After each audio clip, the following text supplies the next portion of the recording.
What up, Yes, everybody? man. First interview here down at the hip shop. We got I.A.d.v.i.s.s in the house. About to bust them up, do a little interview. Yeah, man. For sure, brother. What's going on? Chilling, man. So with you, how's everything with you? Hey, man. Taking life, day by day, step by step, man. Just grateful for being here, bro. Oh, yeah, that's all we can do now, man. There's just so tough times out there.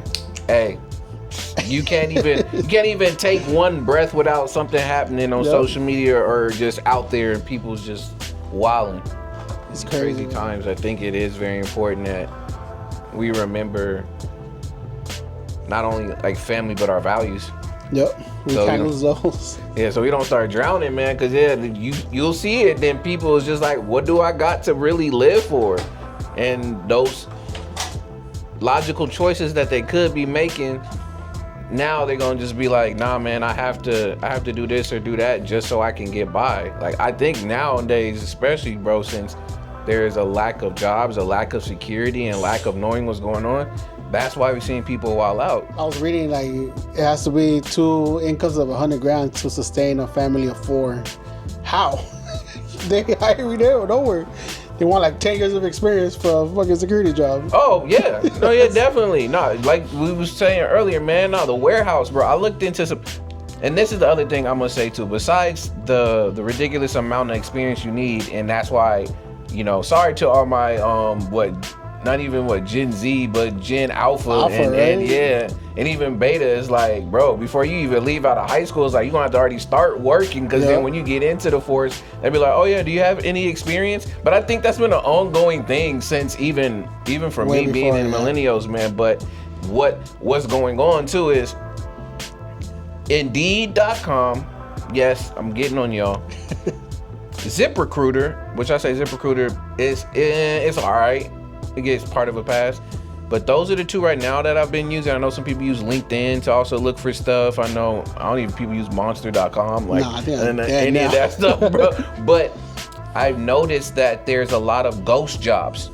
So there's people just putting postings up just to put the postings up, even if the job is not available, just to get your info, as well as I keep getting interviews, or they'll populate stuff for me that I'm not qualified for.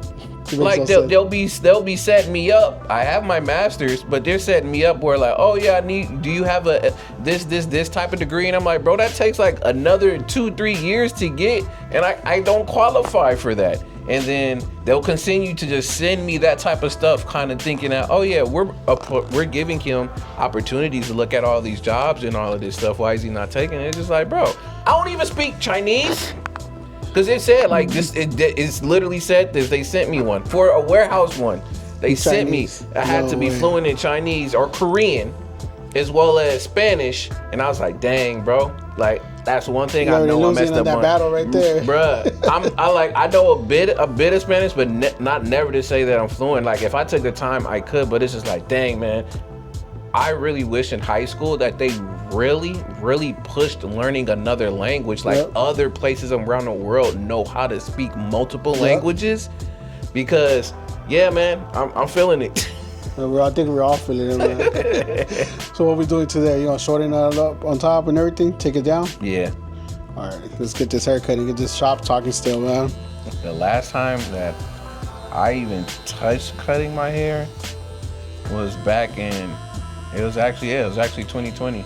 Damn, pandemic time, man. Yeah, man. It was during the time that I dropped a project that literally was called Before It's Gone. Before It's Gone. Yeah, sick. And the meaning behind that was during the time too, I was losing a lot of like friends and family members.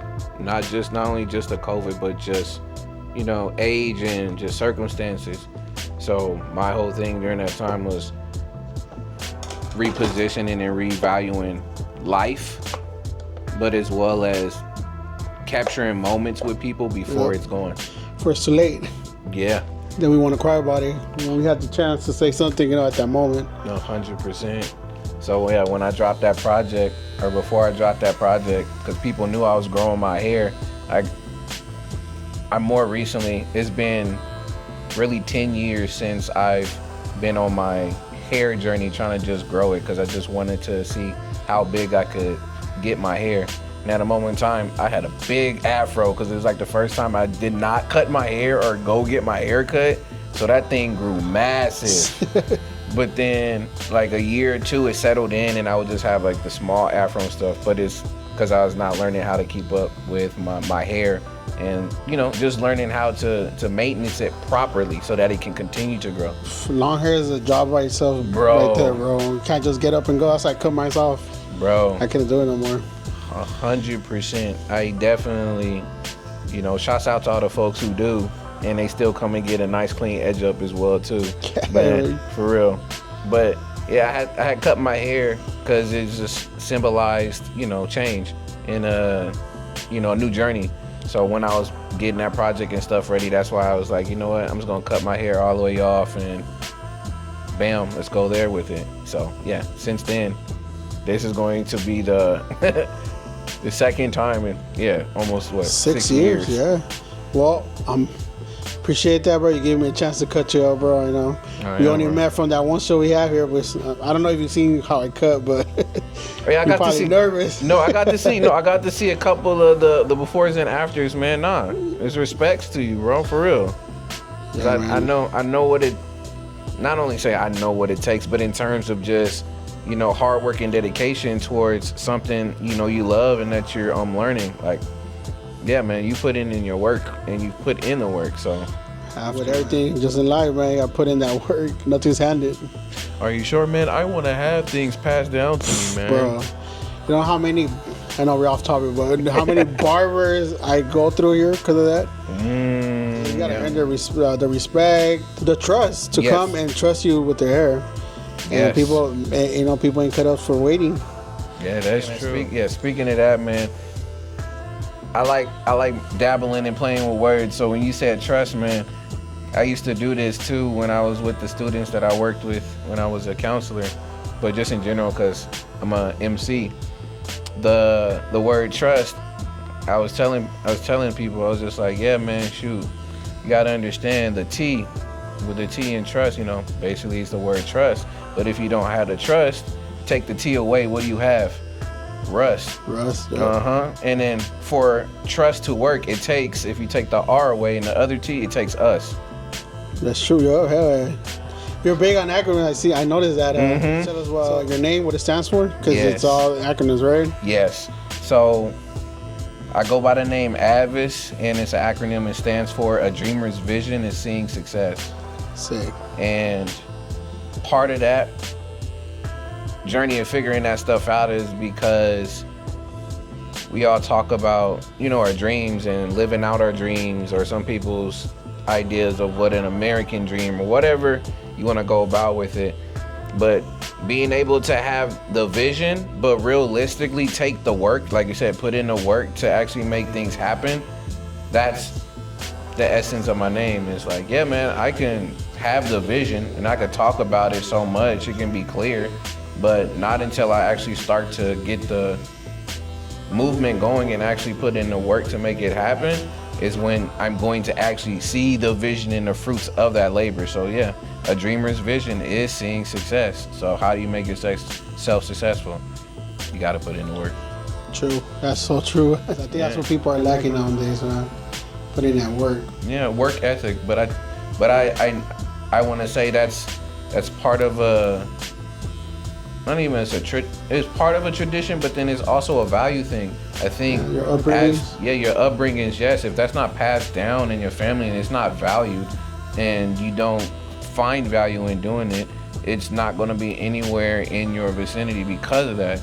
And thanks to the culture, social media, and just the world around, if you in the wrong space with the wrong type of people, that doesn't even matter. Like you said, nowadays people want things handed to them, so that's what they're used to. It's like, can I get a free sample of this? Hey man, can you hook me up on a homie this and that? Or no, you're supposed to be doing this for me because I look like this. And it's like, nah, that will be the equivalent of me. I'm just taking it because it just happens. It'd be like, literally, I get pulled over, and then after that, it's a different race of a cop, and I'm like, oh, you pulling me over because I'm black? Like, no, Like, bro, it literally is dependent on not only the actions, but again, what you're doing at that moment. So, yeah, man, I don't think it's valued really much anymore. Like, everything needs to be fast tracked and it needs to happen now. Like, I need my money now. Like JG Wentworth.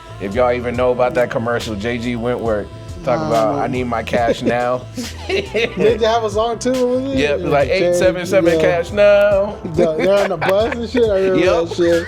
That's for all the old folks right there. Bro, those are the best commercials. I'm not even lying to you. Even the I.A.d.v.i.s.s commercial, I still remember to this day. Get up on the couch?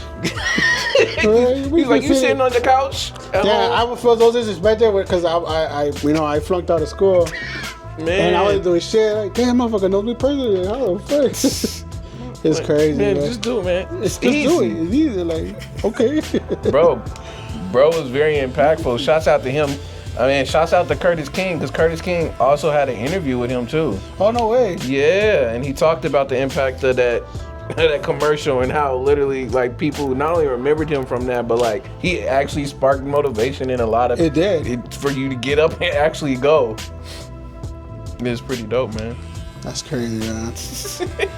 Now they got what? Romeo took over. Oh, that was the I.A.d.v.i.s.s college. Yeah, so I.A.d.v.i.s.s college. So crazy. Man. Well, that's you speaking of you saying that in terms too of hip hop, bro. That's what I also noticed of like the past decade to even more now.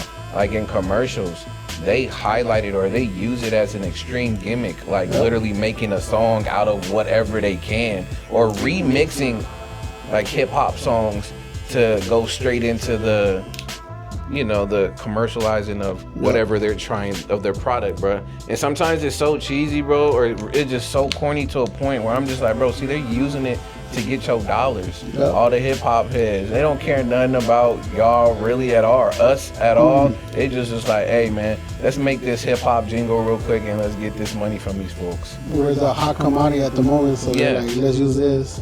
Exactly. It's crazy, man. But you know what? Touching back on what you were saying, like we're living in a world where it's all about me world now. Yes. There's no unity. There's nothing. It's crazy. Yeah, man.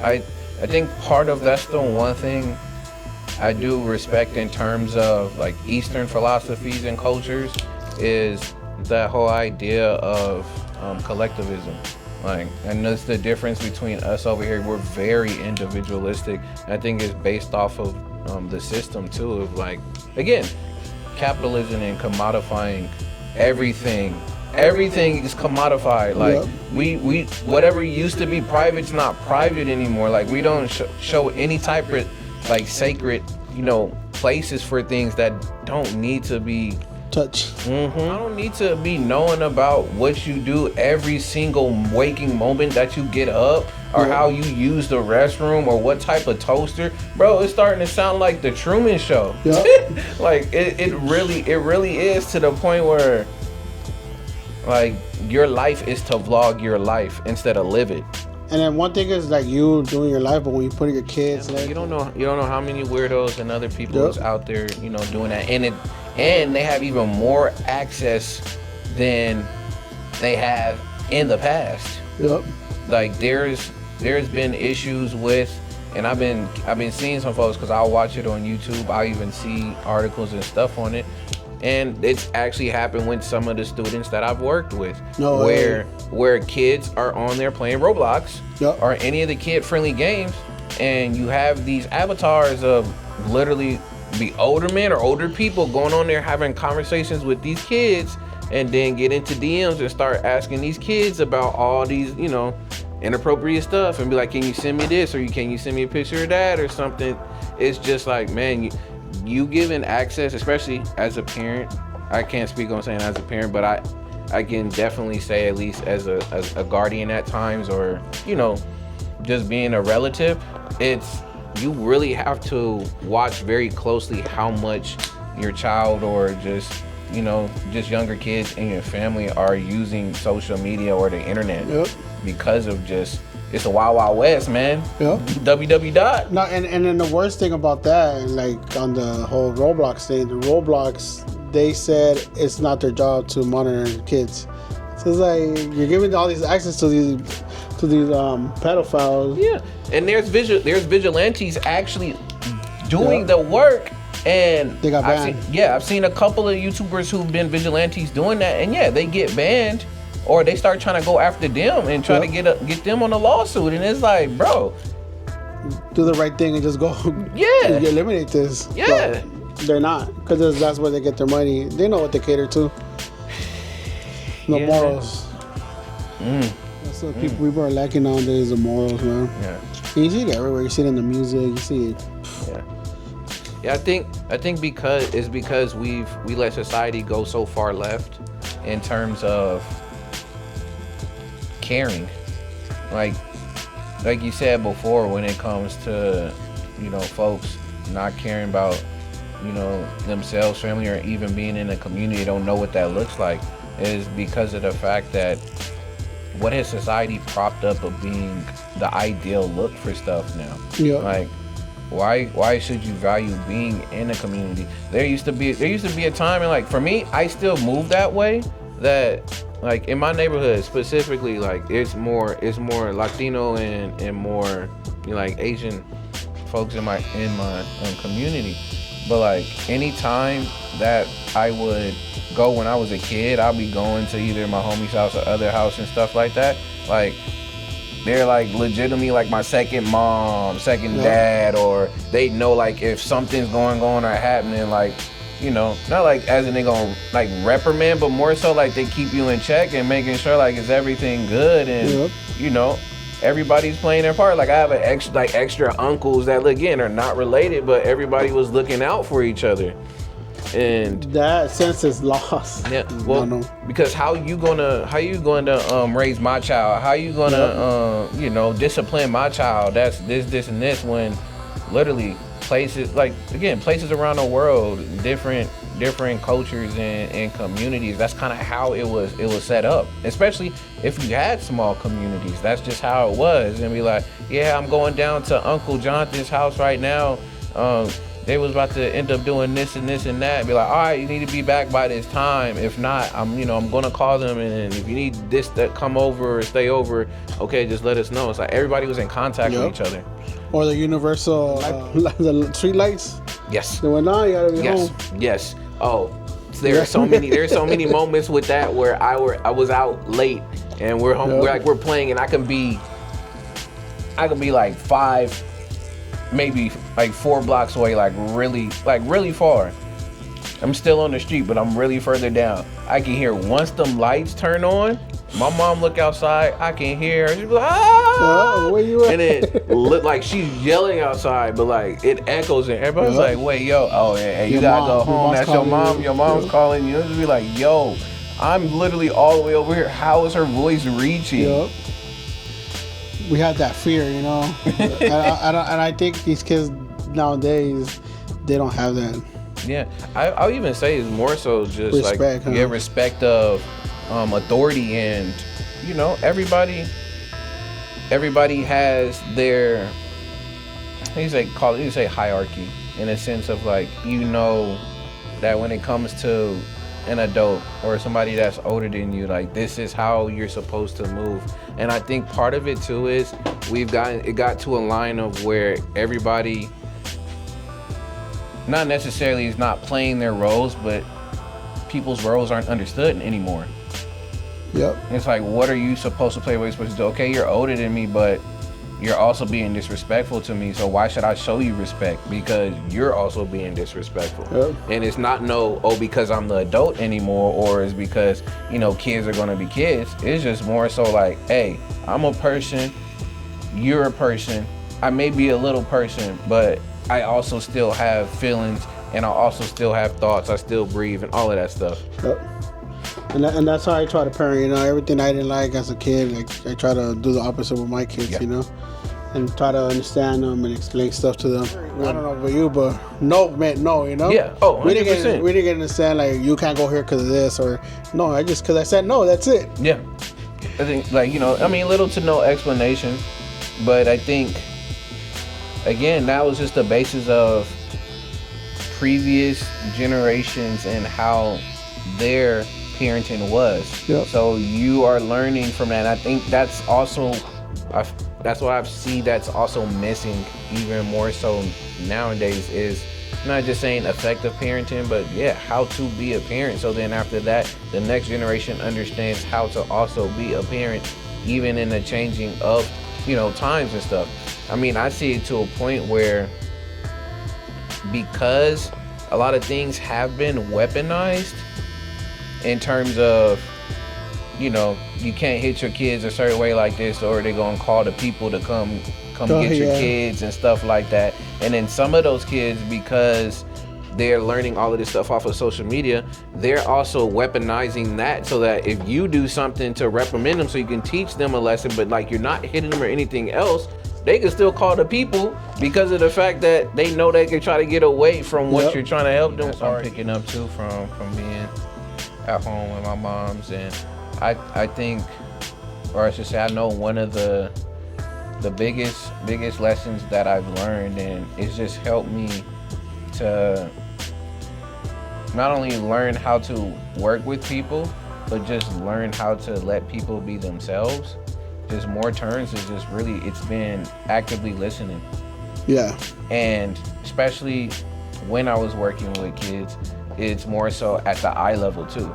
So like I said, treating them like they're little persons, but you can still be authoritative in the sense of like setting boundaries and understand like, yeah, like you're the child, I am the adult, but I understand you still have something to say. Let me listen to what you got to say and stuff like that. And since I've done a lot of that stuff, most of the feedback I've gotten from kids, parents, and communities when I would be there to support when it was in all this drama and stuff happening around education. Yeah, parents was really for it. A lot of the kids respected it. I've even had kids come back and just tell me, or even just say it out loud to people, and I'm like, you ain't even gotta do that, but just because you want to take the chance to say like, yeah man, shoot, and Mr. C, he literally, if it wasn't for him, man, I wouldn't have graduated, or man, if it wasn't for him, man, I wouldn't be able to have gotten this opportunity or that happening. And I'm like, I'm not even telling these kids like, all right, read from this note card and say this out loud to everybody. It's like, nah, they literally want to do that. And parents will come up and tell me how much they valued me being able to keep it not only real with them, but then literally working with a student knowing that they got a troubled past, as well as just people's circumstances mold them into who they are. And if you don't have the right guidance in the right community to help at least keep you on that right path, man, you can see a lot of just find that as normal. Dysfunction is normal now. Yep, that's crazy. Being dysfunctional is the thing. And I'm not even talking in terms of having a disability or anything like that. Just the trendy word, which I don't necessarily like to always say, but being toxic is just what you need to do. Yep.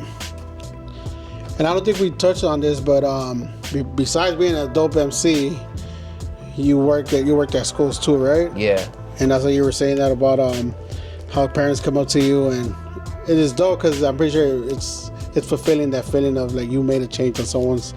It could be minimal, but that change is dope as hell. Yeah, man. That's literally that's how I've used my marker to understand what success looks like for me in terms of building and being in community with people.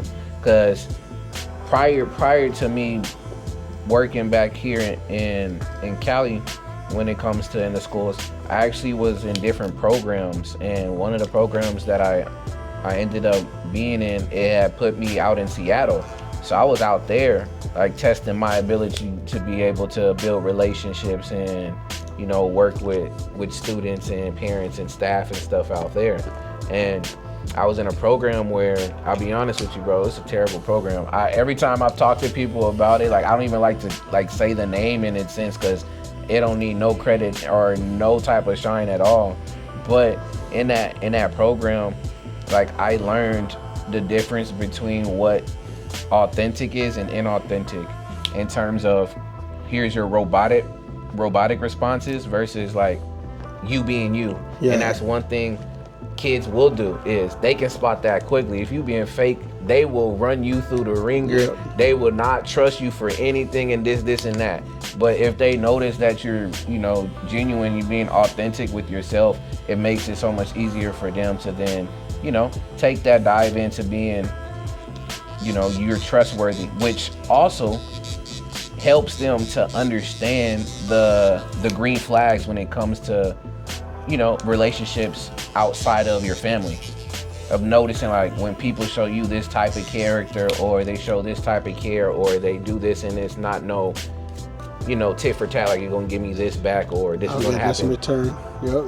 And it's like, they doing this genuinely because they care about me. Like being able to help them be able to notice those type of relationships and value those versus ones where it's like, yeah, I'm trying to get something out of you, so I'm gonna be nice for you for a good while, and that's how it goes. But it helps them to see the signs, because they could also be people who do that for a good while, and then they switch up. But I think it's helpful for them to be able to experience, relationships like that, role models like that, so they can know those signs.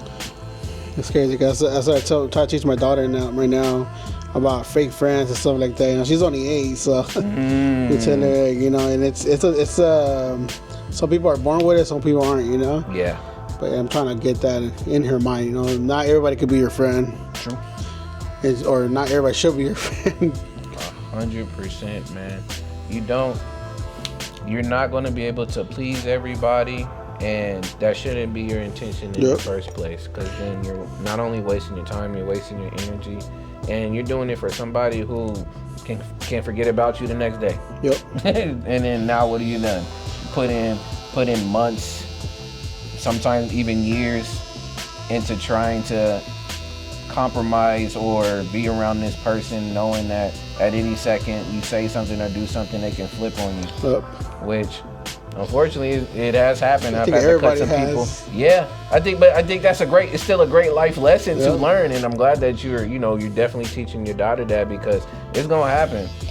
My mom taught me that since then. She used to have a saying in Spanish, but basically translated to, you could be around shit, just don't step on it, I understand that. Man, my mom and my grandmother, they put me on with the whole thing of literally, birds of a feather flock together. So I always be mindful of who I have in my circle, right? Mm-hmm. And then the thing is, it's not even a way to be trying to test people or always evaluate and be like, are you still a good friend? Yeah. Like, not that in that particular case, but when you're on your quote unquote mission, or you guys have very similar values and you guys are moving towards things, that you guys are trying to uplift each other and not the opposite. That's how you know when you got somebody solid in your corner, is when not only they keep you accountable, which they don't necessarily have to, but you guys are pushing each other to be better. Yep. And I feel like those friends become family. They separate themselves from like that technicality of being a friend, That's true. That's why, man. Yeah, shots out, since now we get back right quick into the music.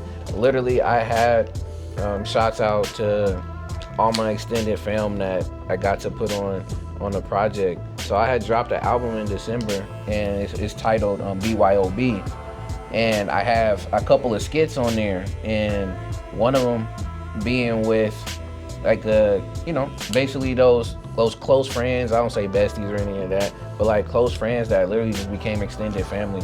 So I had them on there. They talked about, literally, I gave them a question about like, what does BYOB mean to you, and then I got to add it in onto it as a skit, and it turned out really good. So, and shouts out to all my homies that was on that, man. I know I want to say every single one of y'all, but then right now he's gonna be like, hey, don't forget about me. What about me, man? They're gonna fight White to say his name first, not mine. Yeah, exactly. But all of them on there on that project. And speaking on that project, since we're talking about acronyms, yes, if you look through some of my catalog, you'll see I have projects that have literally acronyms of it. But this one in particular, I like folks to, if you ever want to go listen to it, it's not on Spotify, but it's on Bandcamp and everywhere else. But I have multiple meanings of what BYOB is on there, and I want folks to figure out which one in particular is mine before they get to the end. So like I have tracks on there that's like bring your own bars, or I have some stuff on there like I have my auntie, she was saying like you know, bring your own business, or like beyond your own boundaries, like all these other different acronyms that were used. So I implore people when they do look it up, because some of my homies still think BYOB. And you guys are kind of getting the insider right now. So people still think BYOB stands for bring your own bars. Yes, it's one of them, but it's not the main one.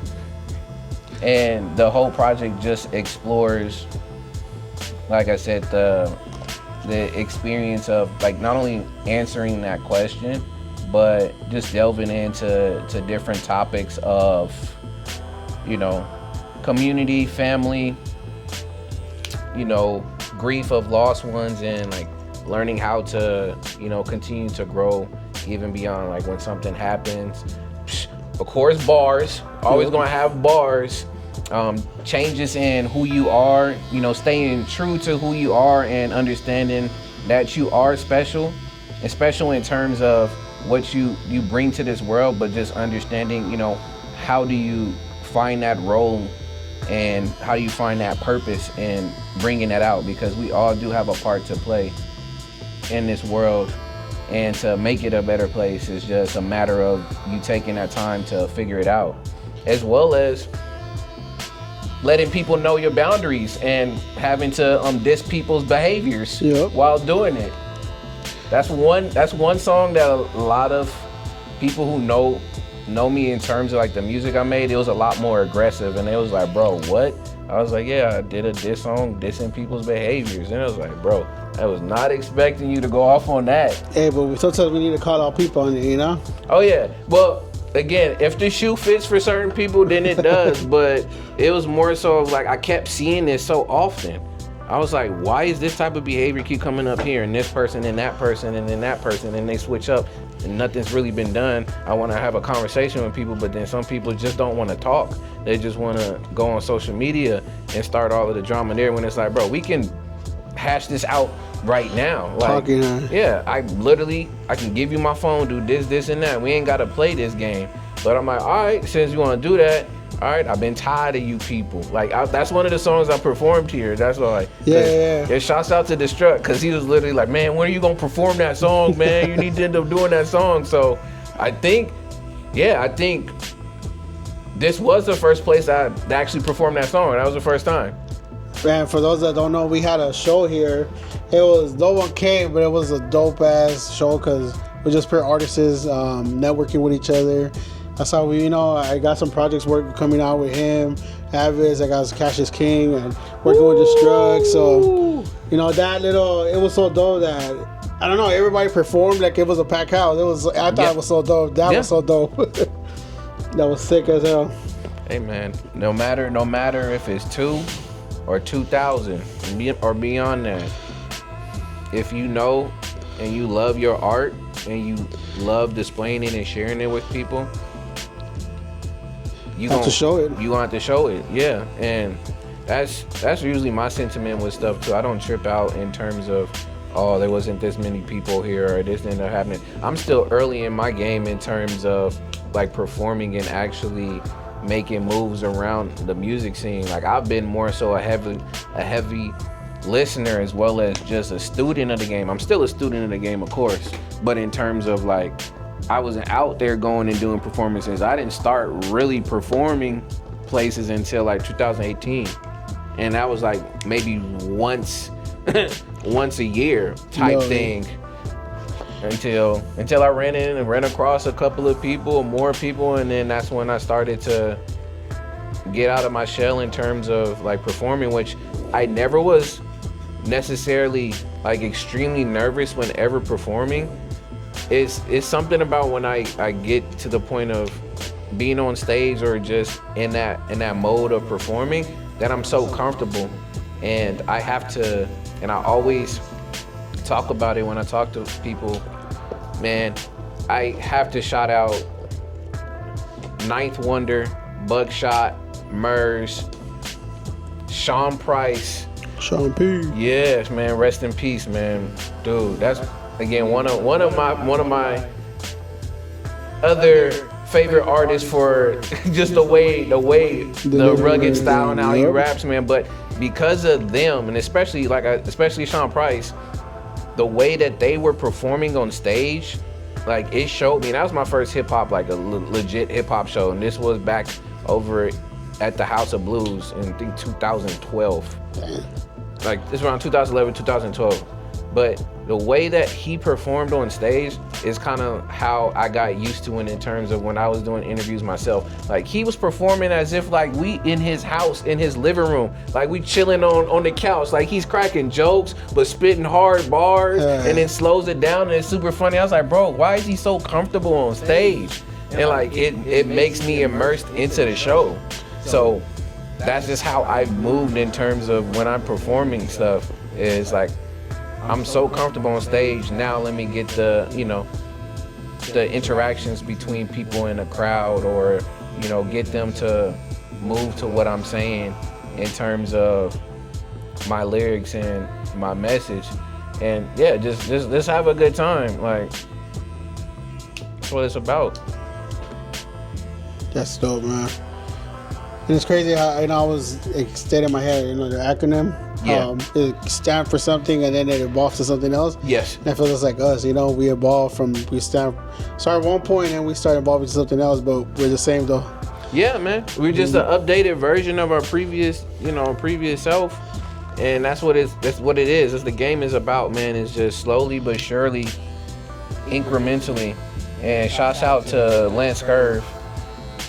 Be like, who's Lance Curve? I don't even know what he's doing now, but because of him and Brother Kwaku, like, just that reminder of like, yeah, man, incrementally. That doesn't mean you have to have this major shift every single day. It's like, bro, if you change one small, minute thing by like even a point of a percentage, you've made progress. And that's what it is slow work and slow, consistent progress that helps you move forward. And even if you fall, like you go back, you readjust, you reassess, and then you keep moving forward from there. Yep. See, that's how we have to focus on everything we do in life, man. Yeah, not be afraid of falling, just get back up and keep it going. Yeah, it's very true, man. There's, in a lot of the projects that I do, a lot of them, of course, very conceptual. Some people be like, not every album or project has to be conceptual. I'll be honest, some of the stuff it actually does, unless you're just throwing songs all together to see if they'll fit. I get that. But one of the projects, one of the first few projects that I did, it actually became my motto that I live by, or you can even say like my own personal philosophy. And it was the first half of it, and then the second half I've learned to use later on. But the first half of it is keep your pace, which, since we talk about how this life is more of a marathon and not a race, and just being able to really get joy from the journey itself and not worrying about the beginning or the end, which is the destination, but being able to keep your pace. In this particular case, it stands for patience, awareness, consistency, and empathy. And being able to look at all of that and be able to keep your pace. So are you being patient with yourself, being patient with others, being patient with the surroundings and things that's, around you? Are you aware of the situations, the people and things that's happening around you? Are you consistent in your thoughts, your words, your deeds, and what you're doing? And then are you showing empathy towards not only yourself, but like what's going on with other people and the state of the world and stuff around you? So if you feel and you know that you're keeping your pace, man, you're on pace to keep progressing. If not, then you go back and you reassess, like, okay, maybe I wasn't as patient as I should have been, or oh man, I wasn't being consistent because I fell off on my workout or something like that. Yep. But it's, to me, it's more of a way for me to go back and check in with myself and make sure that, again, I'm moving forward. Talking about acronyms, man, I just reminded me of my old one I had. Mine was MINE, M-I-N-E. And it always stood for money is never enough. And you can always look at it as different ways. Like the person that never gets, that wants it so much that, they'll do anything to get it. And then the person that has it all, but it's never enough, it doesn't fulfill them. That was my entertainment right there. Oh, that's fire, man. Yeah. Back when I was an artist, when I used to rap. Oh, shoot, man. Yeah, now please make sure you plug some of the stuff so I can. You got your stuff out anywhere? It's on Spotify. Okay. Oh yeah, for sure.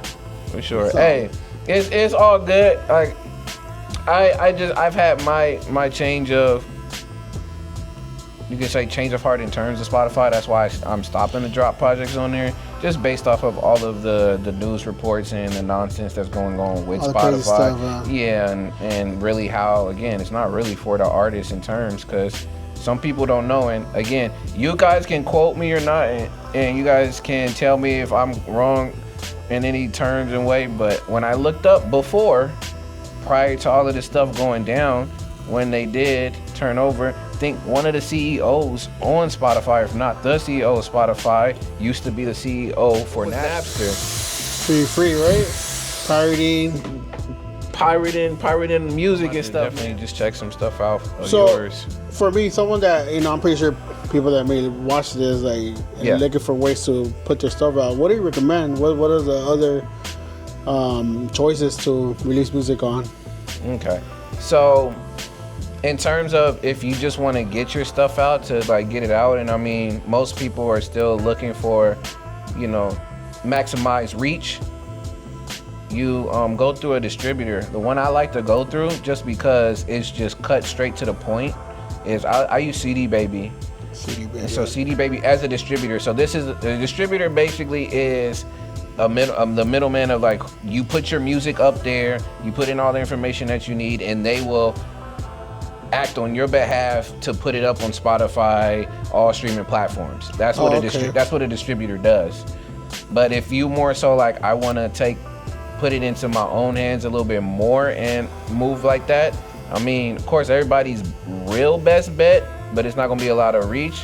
But you gotta really market it. Is like, your own website for sure, because you have more creative control over that. You buy your domain, you be able to put all of your music and all of your stuff there. You just gotta get traffic to go that way. But the other one I recommend, because I've been putting my stuff on there for years, and they haven't really been extremely dirty, or I haven't even really done too much stuff like that, is Bandcamp. Yeah, I really dig what Bandcamp has been doing, especially during COVID. They had started instating Bandcamp Fridays. So like every first Friday of the month, artists get 100% of their revenue. Of course, there's like, the little transaction fee, because Stripe and all of those other places, which those places are making bank, bro. On everybody, bro. Bro, I've literally heard in terms of like all other websites that are just using online to swipe for credit cards, like Stripe and all of them, bro, they making a killing. Square, all that, bro. It's crazy. I use Square here, and man, it's a killer. Bro, it is, man. But Spotify, definitely, I'll say, like, the best middle ground if you're not far into already going into make your own website and stuff like that. Definitely, I would say, even if you're still putting your stuff on streaming platforms, I still will put stuff on Bandcamp, because it don't cost you anything. The only time if you wanted to really start costing is if you want to get like a business plan and actually start looking at how they can market some more of your other stuff. Like, that's fine, but it is literally free to make yourself an account, upload and put your music up there. Make sure you have the email that you want to use, as well as you do have to have a PayPal, so that it can go straight to PayPal, or you can make it somehow go straight to your bank. So anytime that you get a sale, it goes straight there, which you get paid more on Bandcamp than you do on any type of streaming platform. Oh, really? I could put a project up for $10, and their fee is like $8.50. No, not $8.50. Their fee is 15%. So from the $10, I would get $8.50. Versus for me to even see $1 in streaming, I don't even know if it's up to like 10, 20,000, maybe billion, like that, right? I don't know how many views. Like I remember the tables have continued to change, but basically, I'm literally getting $8.50 out of $10, and that's off of one sale. That's not bad. Imagine you multiply that by 10. Yep. It's 100. That's $850, and that was from 10 people buying it at that amount. So to me, again, it makes so much more sense if you're not moving towards making your own website just yet. Is Bandcamp. I know there's a few others that are out there. I haven't tried them because Bandcamp has been so consistent. So I've just stayed with that and it just made sense for me. So yeah, that's my terms. And if I could end up saying it is put your stuff out if you just want to get the maximum reach everywhere. While you're also doing that, put your stuff on Bandcamp. And if you want to make the move even further to really be indie, is definitely making sure you make and own your own website. Now we're touching on music, man. What are your albums of yourself that you recommend so people can go out there and listen to you and understand who's I.A.d.v.i.s.s? I would say BYOB. I would say Free Write Bars, Volume 1. And then the other project, which people for some reason, and this is this one project where I personally say I didn't put much effort into, but folks were giving me the most feedback about it, was there's a project, it's an EP, it's called Defying the Lows.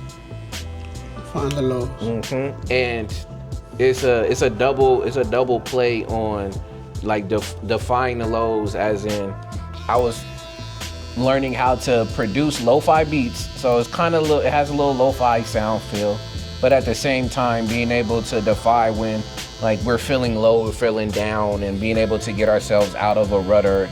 Some people will call it depression and stuff, but I was a little bit more personal on that project, and I think that's why people gravitated to it a little bit more. What's a dream feature you would love to have in one of your songs, or have you had already a dream feature?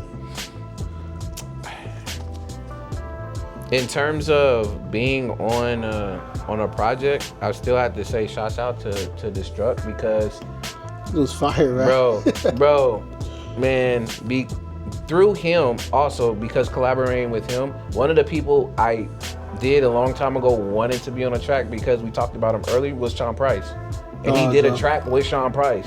Sick. So like it's like I'm like in a way, like living through him is like, yo, I got to work with somebody that also worked with Sean Price, but also just Destruct in general is just a very, very dope dude. Shouts out to Destruct, right? Hopefully we'll get him next here too. And that's true, man, for real. But in terms of other dream ones, Blue is one of them for sure.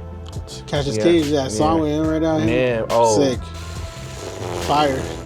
Bruh, and people are sleeping on Cassius, man. Right, yeah. Bro, when I got to see him perform too, man, I also was like, dang, have I not listened to him? Like, sick. Bro, that like it's amazing how he puts his stuff together. It's crazy, yeah. But yeah, so I would say Blue. Another person that I was in talks with too, and I gotta get back on it, Pigeon John.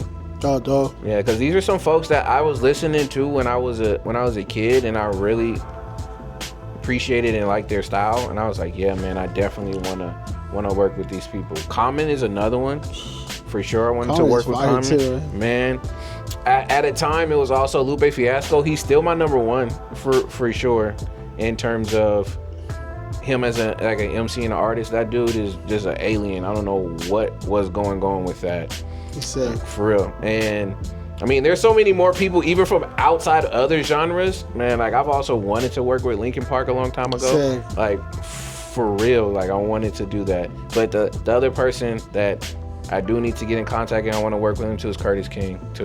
Sick. That's dope, man. Man, there's a lot. There's just a lot of dope people out there, man. It's crazy. People that you need, people sleep on and stuff like that. It's crazy. Yeah, man. It really is. Like there's a whole line of list of people that I want to, even like some homies right now that I'm finally being able to link with and do songs with, because how I'm seeing it now, in terms of almost kind of going back to the premise and idea of before it's gone. I was like, man, I need to start making memories with folks on tracks. So like, hey, let's get a track, let's get a song and stuff going together so we can have it out there. So then literally it's a piece of time and, you know, a moment that we've had that's out there. So literally, when it comes to collaborations, I'm up for them, and with the utmost of respect, want to put them out so that we've done something together. So, hey, collaborations are open. Any info where they can hit you up? The easiest to hit me up. You can email for sure, because I try my best to limit the amount of time I'm on social media, because I don't need to be seeing no mess and drama and everything. Yep. But emails it's I.A.d.v.i.s.s music 93 at gmail.com is the easiest way to do that. But if you're like, oh, I want something on social media, it's like, all right, you can check me out and hit me on I.A.d.v.i.s.s music on Instagram. I'm with that.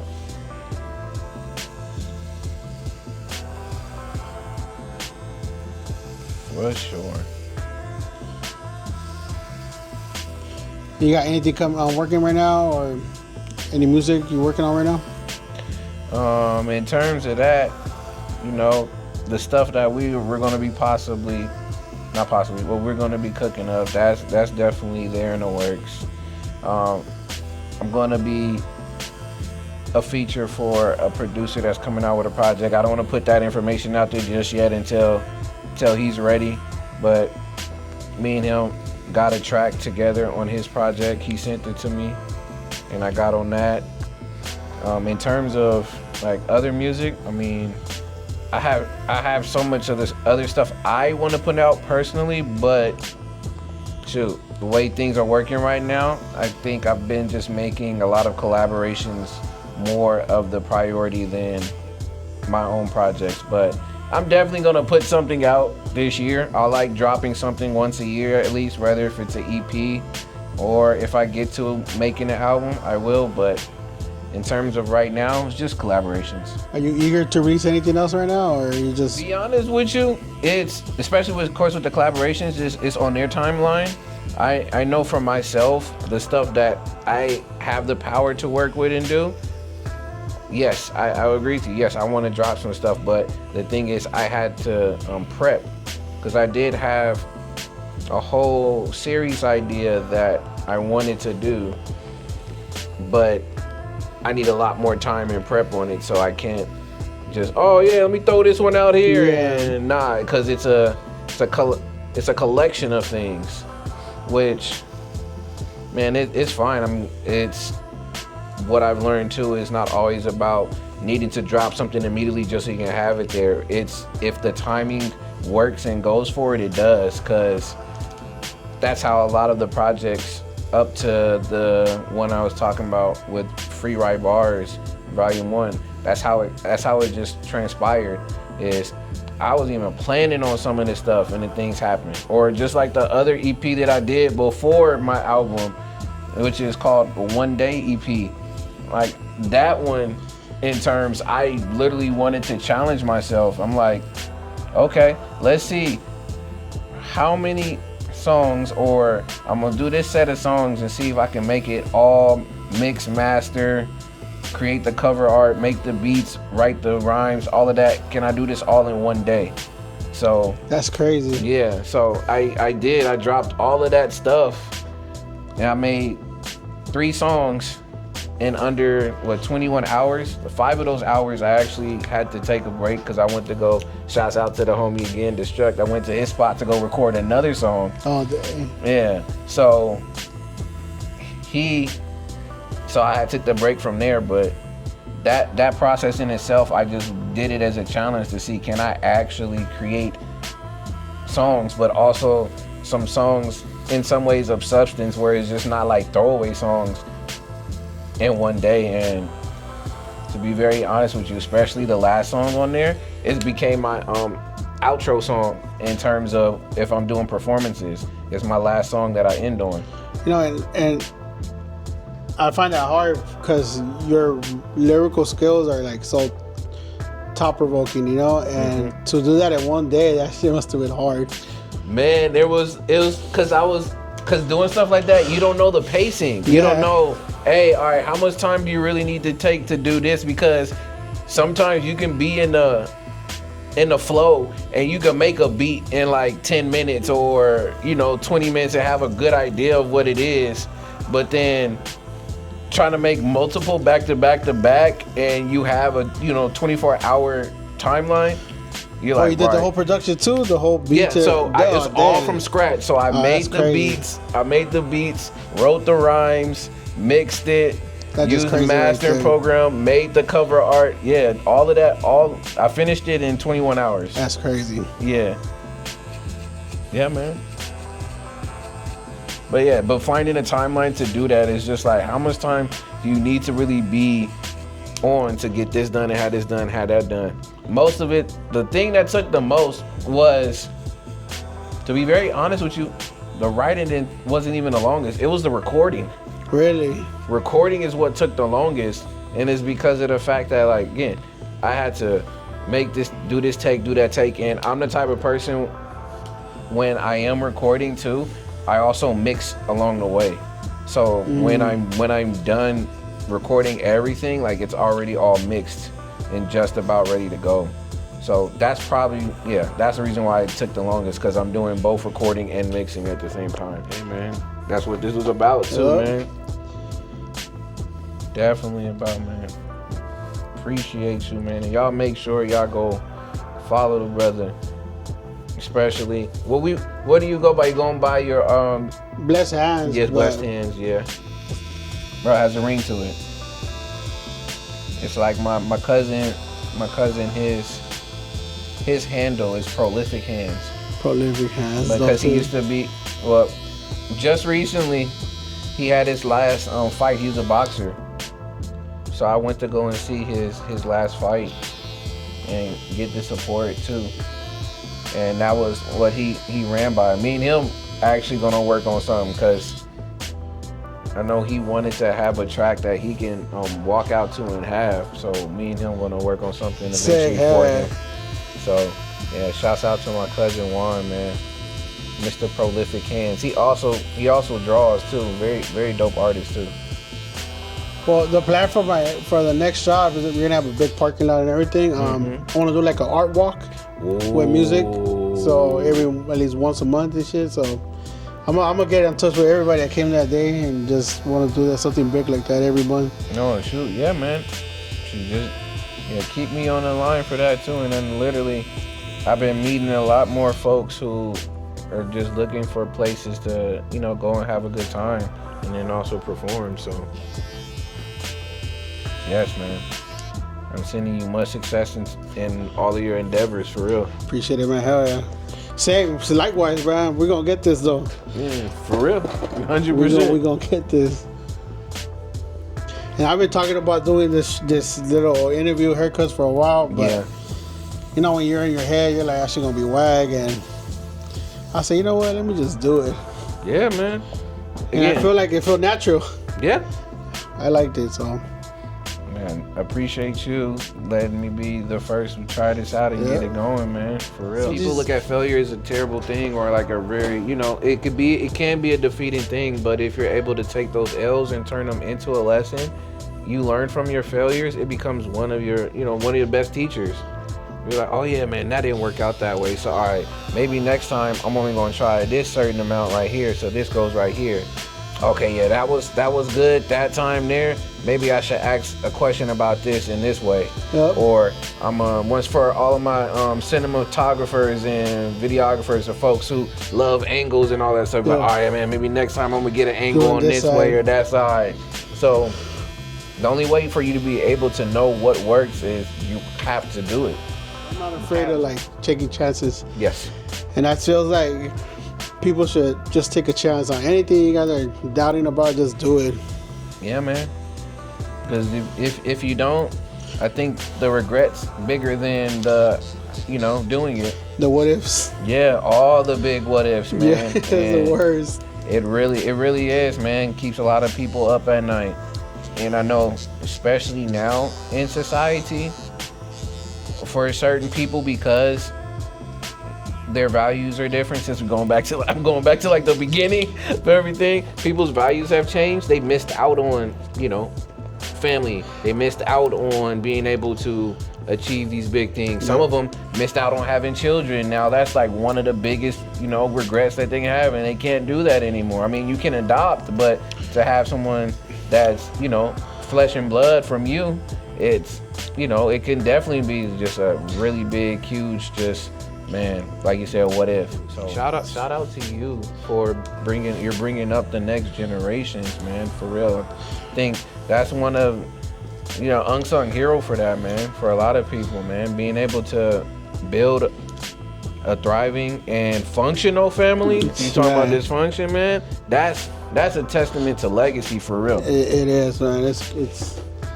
a crazy world, but as long as you teach them right, that's all you can do to help the world. Yes. That's your part, just teaching your kids to do good and be a good person. And priorities change when you get older and you start to understand what really matters. Yep. And when that happens, like, you cherish it and you try to pass it on, because of course, as a kid, when my mom was saying certain things, my aunties, uncles, and them telling me certain things, you think you as a kid, you like Kanye West, you can't tell me nothing. Yep. I'm gonna do this here. Yeah, yes, I know it all. But then later on, once you really start getting to it, you're like, dang, you was right. Now I see you were right. Like, I fully understand it now. Like, my bad for not taking you up on that back way win. You definitely were right once I came across that. All the small things, you kind of brush away, but at the end you come back to it, you're like, damn, they were right. Yeah. The funny thing is, that sounds literally just like the book The Alchemist. Spoilers for anybody who has not read the book The Alchemist. But that's basically it right there, man. And you go on a huge journey to go find yourself or find this treasure that's supposed to be in a far out space and place, and then literally when you least expect it, you go back to where you were originally wearing from, and it's right under your nose. Like, bro, what? It was here the whole time? That's some interstellar thing when he's banging on the I'm not a movie person, but that was one of the movies I definitely watched for sure. That was pretty deep. Yes, sir. Who's that? It's almost who I think it is. Man, you needed this cup, man. It looks fresh on you. No, bro, I appreciate that. Yes, sir. We in there. Cool. Yes. All right, guys. Well, thank you guys for watching. Once again, I.A.d.v.i.s.s, thank you for being here. Appreciate you. Check them out, man. See you guys for the next one.